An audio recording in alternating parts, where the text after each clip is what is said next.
to try to figure out maybe a different way to release the product. Maybe we can make people desire it more. You know, maybe we can turn around and maybe we can do things that are different. I mean, what is this shit that's going on? This is stupid. This is stupid.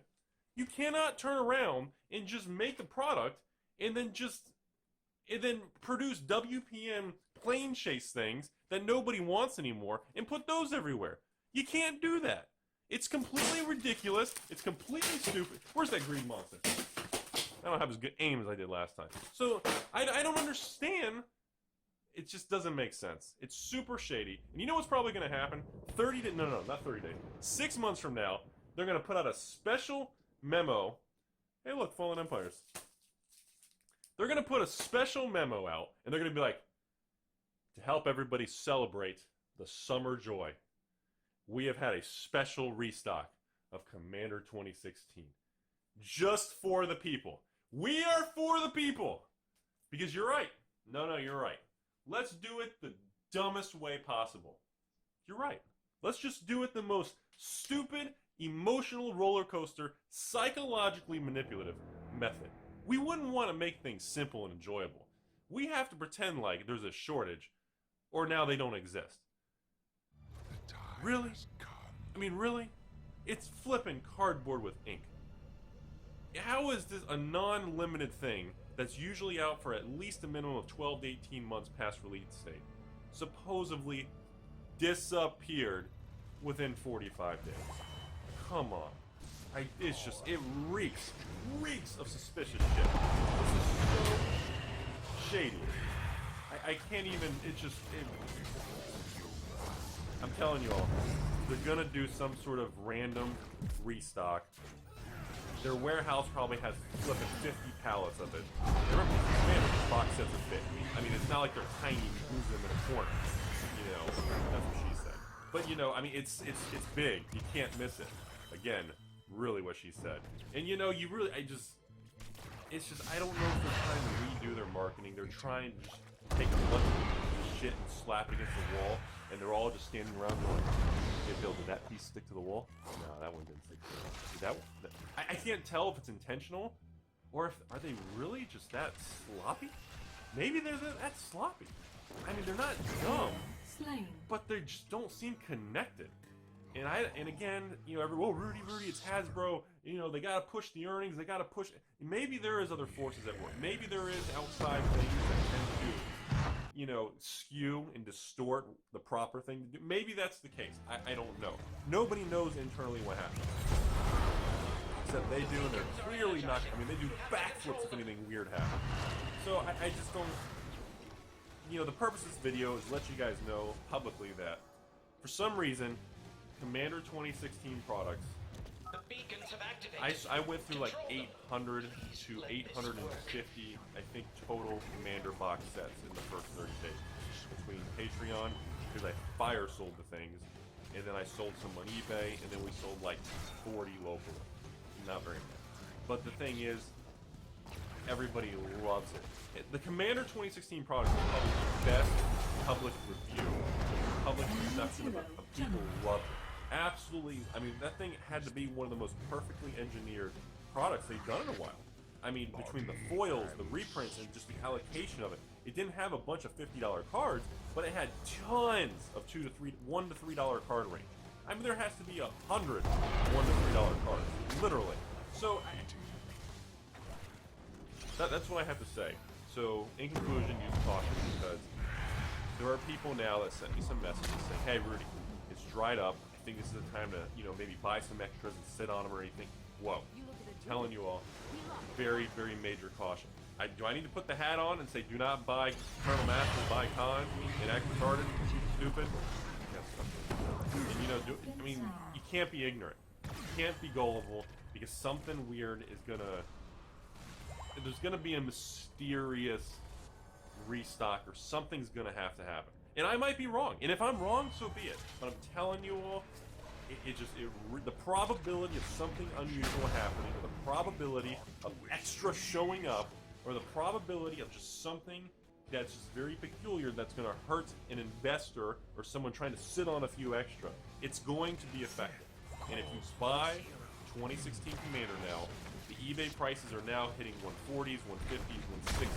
I mean, it's becoming more expensive to buy online than it is to buy a retail Walmart Commander box, which is usually a sign something's not right. There's some form of choke or something going on through the supply chain, or they simply just stop releasing extra products.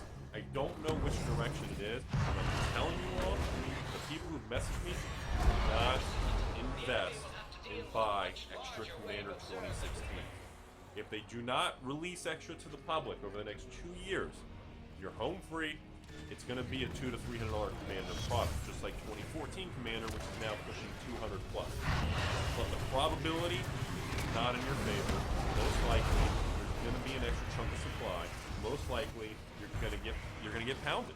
You're going to be in Pound Town. If you go to Pound Town, you're going to see the etched writing I put in the wall when I was there for 8 to 10 days. I wrote messages for you with little hearts. And I'm going to tell you, it's not a fun place to be. When you have a pain of a loss or something happens, you're going to be miserable. It hurts, it's frustrating, and then all you're going to be thinking is, Rudy, how can I get out of this position? How can I reduce losses?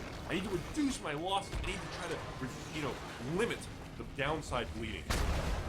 So, anyways, you don't want to be in that situation. Don't touch it.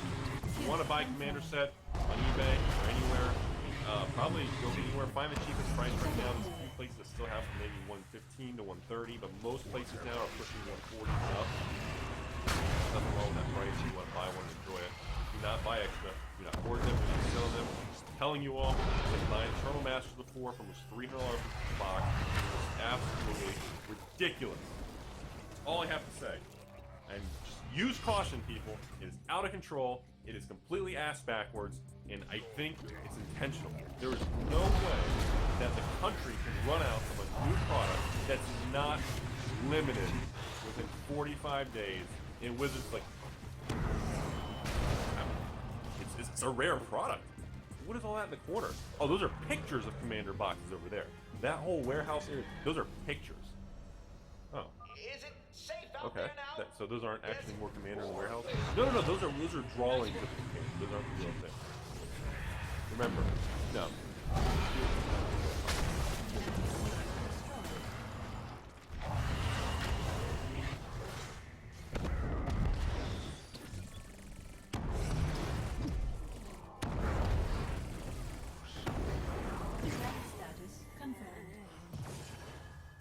Rudy with Alpha Investments. I made it back. 8 days of pure hose town hell. I was on the bus and I was taken to the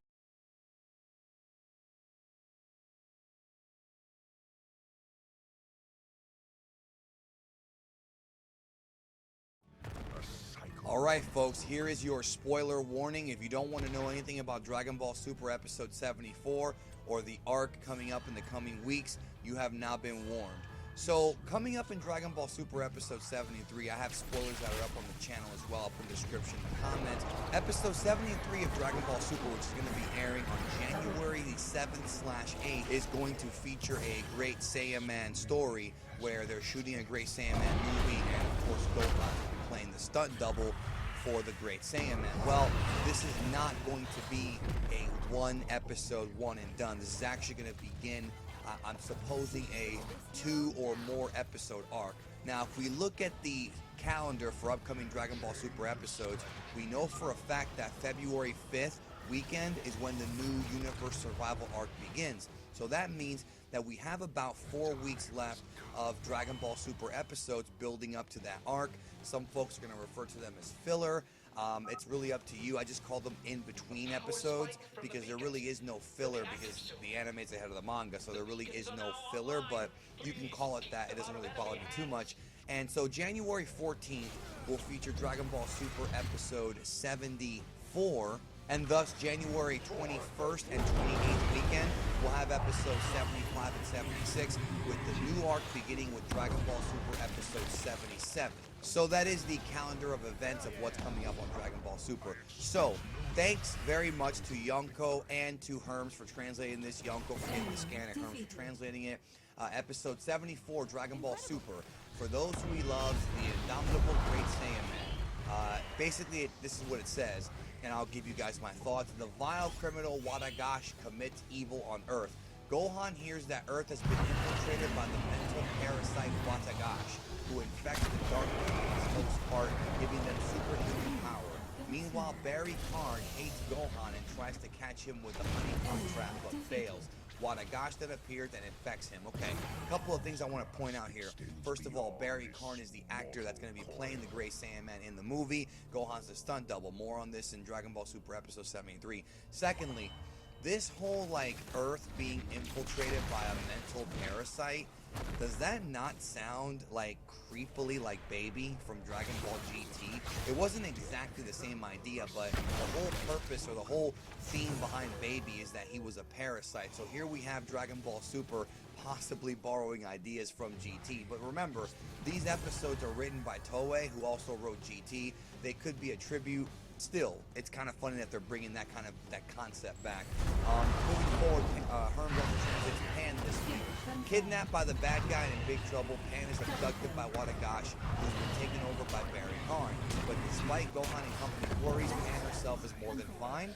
Gray Saiyaman's greatest crisis. So pretty much the way I'm looking at this is that Barry Karn gets infected by this Wadagash guy, and it's up to Gohan and Jocko. That's who I'm guessing, because Jocko's chasing Wadagash. It's up to them to rescue Pan. But of course, the way that this says Pan herself is more than fine, that tells me that we're gonna see some superhuman Pan abilities, just like the episode, a few months ago where she was flying in space. Same exact thing here. I think we're gonna see some comedy.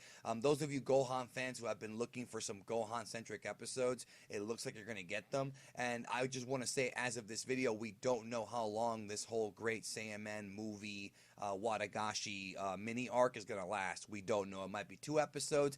It might be 4 episodes. It won't be any more than 4 episodes because, like I said, the new arc, Universe Survival arc, is going to begin February 5th. So we have some in-between stuff to build us up to that. We'll see what happens, though. I'm sure that in the coming weeks, we're going to be getting more information about Super Episodes 75 and 76. But for right now, this is what I got for you for Dragon Ball Super Episode 74, to be airing 14th/15th, depending on where in the world you live. So that's what I got for you today. Let me know in the comments, are you interested in this? Do you not really care? Are you just waiting for the Universe Survival arc? Very curious to see what the fandom thinks about these episodes. Toei is giving themselves, as well as all of us, plenty of time to prepare for these upcoming episodes and the big upcoming arc, as well as I'm predicting that we're going to get some new promotional material for the Universe Survival arc, maybe even a preview video very, very soon from Toei. So make sure you punch that subscribe button if you haven't, because like always, I'll bring you all the information as accurate as I possibly can, because no matter what, I'm not going to BS you. Also, I did 2 hit videos this week explaining his techniques. I'll go ahead and leave links to those in the end card for you guys to check out if you haven't checked those out already. So if you're curious about how Hit's time skip and cloning techniques work, I got videos for you. Anyways, if you like this video, of course, leave a like, subscribe if you haven't. Thank you so very much for watching, and I'll talk to you guys later.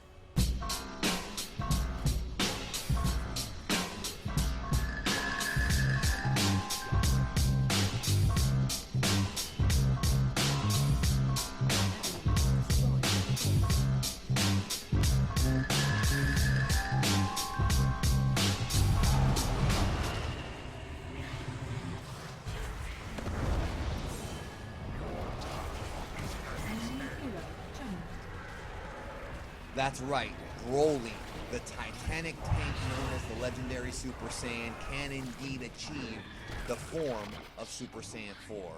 Or at least he can in the video games. And on this video, I will give you a brief and quick history of Broly's ability to transform into SS. The Zerg are eliminated. I went into the sciences to avoid this sort of thing.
beacons are reactivating. Darkness incarnates once more.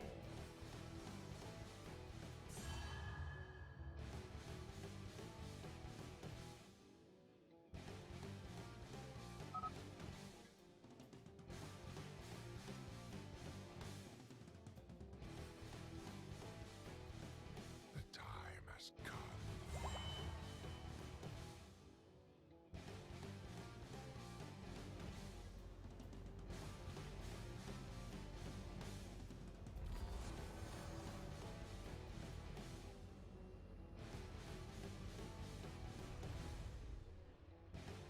Disorder gives way to the fell.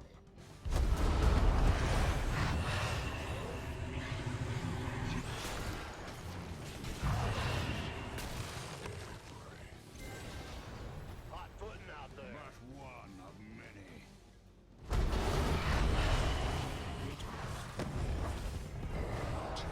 Enemy defeated. Fitting.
Status confirmed.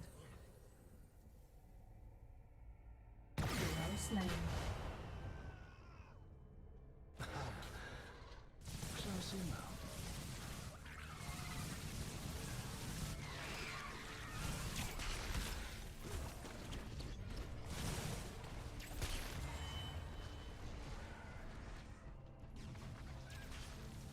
Enemy keep annihilated.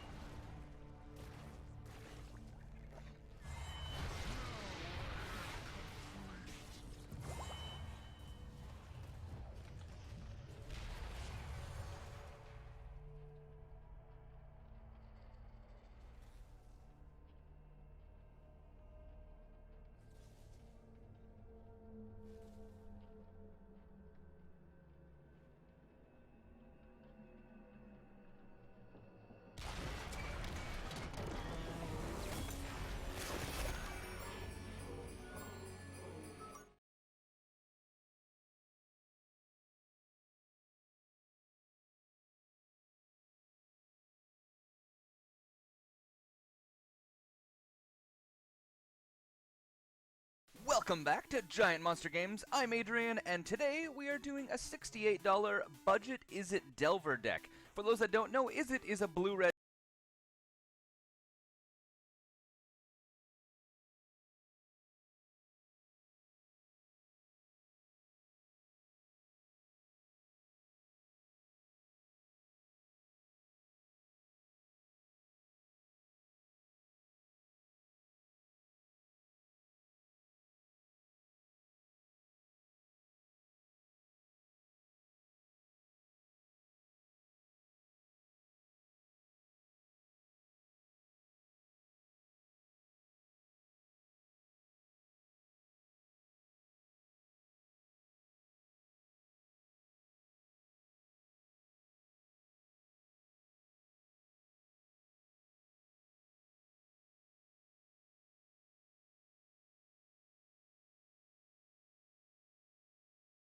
Welcome back to Giant Monster Games. I'm Adrian, and today we are doing a $68 budget Is It Delver deck. For those that don't know, Izzet is a blue-red deck. There are some specific archetypes around Izzet as a whole, but in this case we're actually going to be going for a little bit of a different build than you might expect. Before we jump in, don't forget to vote for the next budget deck. There's a little thing up in the top right-hand corner up there where you can vote, and it'll help me drive what you guys want to see. Let's jump in, starting with creatures, specifically Delver of Secrets. We are running 4 copies of this guy. This card is actually what the deck is named after because it is such a value creature that it's hard not to play it when you're playing a deck like the one we're playing today. So what does this creature actually do? It is a 1-cost 1/1 creature, which is not that special. But at the beginning of your upkeep, you may look at and then reveal the top card of your library. If it is an instant or sorcery, you may transform Delver of Secrets. He transforms into a 3/2 flying creature, which, you know, you can use to pound your opponent in the face for pretty quickly. Now we have 26 instant or sorceries in this deck, so we have almost a 50% chance of flipping him the turn after we play it, and if we use some scry, which we have a variety of cards that allow us to scry, we can actually set this up so it happens usually the turn after we play him.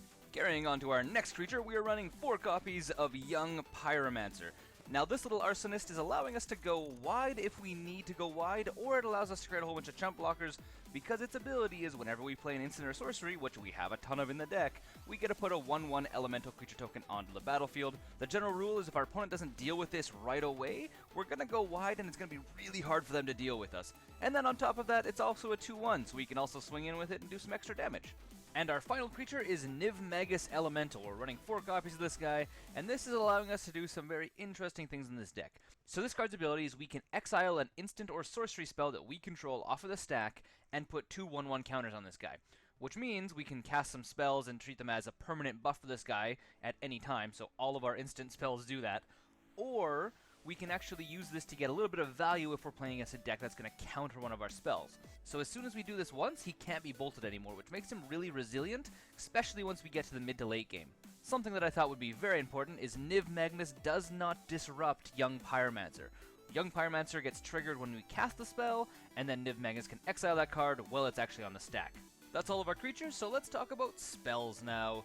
The first spell we have is Serum Visions. You've seen this card a ton. I put it in a lot of my decks because it's so good. We're running 4 copies of this, and it's allowing us to draw a card, fix the top of our deck, and it also allows us to set up the top of our deck so we can actually get Delver of Secrets flipped as fast as possible. So it's doing a little bit more than most of the other decks we played in. Our second spell is Faithless Looting. We've also seen this card a whole bunch in different decks. We're running 2 copies of this, and this is giving us a couple different options. First, it's giving us card filtering so we can play it early game, mid game, late game to draw 2 cards and then discard the 2 cards we don't want. We can also cast it out of our graveyard, so it has a little bit of added bonus there. But its other interesting upside is we can use this to feed Niv Magnus. So if we're sitting in the late game and we don't necessarily need more cards or need specific cards, or if it's in our graveyard, we can easily just cast it, sack it off to Niv Magnus, and make it bigger. Moving into our damage package, we have 4 copies of Lightning Bolt.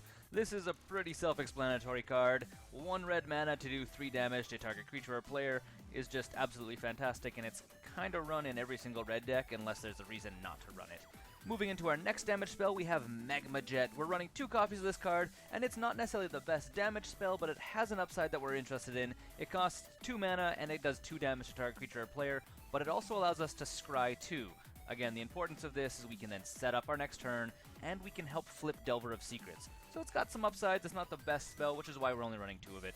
And the last damage spell we have is Electrolyze. We're running 2 copies of this as well. It's not the absolute best spell, but it does have some really good upsides. It allows us to deal 2 damage divided as we choose amongst a number of 1 or 2 creatures. So as you can guess, we can take out a couple different mana dorks or a couple different dumb creatures like Snapcaster Mage being my primary hatred creature at the moment, and we can also deal 1 damage to our opponent if it comes down to that as well. Oh, and it also draws us a card, so there's that as well. And the rest of our spells are part of our control package because that is also an important part of this deck. First of all, we have Izzet Charm. We're running 2 copies of this, and this is like the Swiss Army knife of this deck. This card does a little bit of everything. It can counter some instant sorcery spells for us, it can deal direct damage to creatures for us, and it can also allow us to filter some cards if that's also what we need. So it has a fix-all approach, so we're running it because it's way too handy not to. The second control-centric spell we have is Vapor Snag. We're running 3 copies of this guy, and it's allowing us to control the board state, hopefully killing our opponent's tempo, or clearing up the battlefield so we can make sure we get some damage in. It also does a little bit of damage to our opponent, which is nice. Unlike our next spell, which is Condescend. We're running 3 copies of this thing, and you can probably guess right away why we're running this spell. So 1, it is kind of like a mana leak, so we can use it to counter a spell, but 2, it also has Scry, so it's a counterspell that has a Scry ability attached to it, which is really why it's in this deck. And it's actually not that bad when we get to late game, where we can just pay all of our mana to make sure our opponent can't cast whatever spell they're trying to cast anyways. And now we have a really weird one. We're running 4 copies of Giga Drowse. So what it does is it costs 1 blue mana to tap target permanent, which is fine in itself. But it also has Replicate for 1 blue mana as well, which means we can pay as much blue mana as we have available and tap that many permanents. This can work one of 2 ways. Either we can play it at the beginning of our opponent's upkeep, tap all their lands down or tap all their creatures down, or tap a combination of stuff.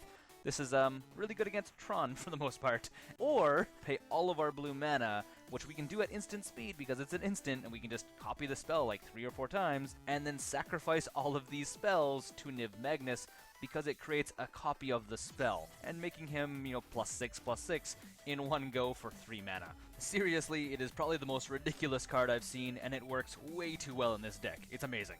Anyways, our last card is 2 copies of Spreading Seas. Now this is an enchantment, so it doesn't trigger all of our creatures, but it does allow us to control our opponent, especially if we're playing against a 2 or 3 color deck, which is super popular right now, and it allows us to draw a card whenever we play it. So it's generally a really good card, and if we don't need it because we're playing against a monocolor deck, or we're playing against a deck that's playing blue, we can always just swap it out for all of the really good stuff we have in our sideboard. Now that would be a perfect segue to talk about our sideboard, but we're going to talk about our lands first. Starting off with Ghost Quarter. We're running 1 of this card, and it allows us to sacrifice Ghost Quarter and destroy a land. This is really good against 3 color decks, it's really good against Tron, and it's really good at killing manlands, which is super important for us. Then we have Shivan Reef. We're running 4 copies of this card, and it's just providing us some relatively budget mana fixing, which is something we really do need in this deck.